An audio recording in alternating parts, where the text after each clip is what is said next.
ലഹരിയിലേക്ക് വരുന്നതിനുള്ള പ്രധാന കാരണം ഒന്നും ബ്രോക്കൺ ഫാമിലിയാണ്, ബന്ധങ്ങളിലുള്ള അകൽച്ച, മക്കളും മാതാപിതാക്കളും അല്ല സഹോദരങ്ങളും സഹോദരിമാരും തമ്മിലുള്ള ബന്ധം ദൃഢതയില്ല. അപ്പോൾ അങ്ങനെ ദൃഢതയില്ലാത്ത ബന്ധങ്ങളിൽ അവർ പലപ്പോഴും ഏറ്റവും അടുത്ത കൂട്ടുകാർ അവരുടെ രീതി എന്താണോ ആ രീതിയിലേക്ക് നമ്മൾ പെട്ടെന്ന് ആകർഷിക്കപ്പെടും.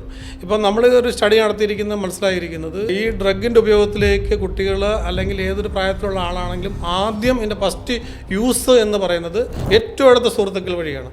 അപ്പോൾ ആ ഏറ്റവും അടുത്ത സുഹൃത്തുക്കളുടെ ഒരു സമ്മർദ്ദം അല്ല സ്നേഹത്തോടു കൂടിയുള്ള ഒരു നിർബന്ധം, അങ്ങനൊരു പീർ പ്രഷറിനെ അതിജീവിക്കാനുള്ള കപ്പാസിറ്റി ഇല്ല വരുമ്പോഴാണ് ഫസ്റ്റ് യൂസ് എന്ന് പറയുന്നത്. ഈ ഫസ്റ്റ് യൂസ് എന്ന് പറയുന്നത് എപ്പോഴും നമുക്ക് മിക്കവാറും സൗജന്യമായിട്ടായിരിക്കും കിട്ടുന്നത്. അത് സാമ്പിൾ ഉപയോഗിച്ച് നോക്കാനായിട്ട് ഇത് ഒന്ന് ഉപയോഗിച്ച് നോക്കിക്കഴിഞ്ഞാൽ ഇത് ഉപയോഗിക്കുമ്പോൾ പ്രധാനമായിട്ടും നമ്മുടെ തലച്ചോറിനെയാണ് അത് അപറ്റുന്നത്. തലച്ചോറ് എന്ന് പറയുന്നത് നമ്മുടെ ശരീരത്തിൻ്റെ കംപ്ലീറ്റ് നിയന്ത്രണം തലച്ചോറിലാണ്. അപ്പോൾ തലച്ചോറിനെ അപറ്റ് ചെയ്ത് കഴിയുമ്പോൾ നമ്മുടെ ബോഡിയുടെ നിയന്ത്രണം നഷ്ടപ്പെടും.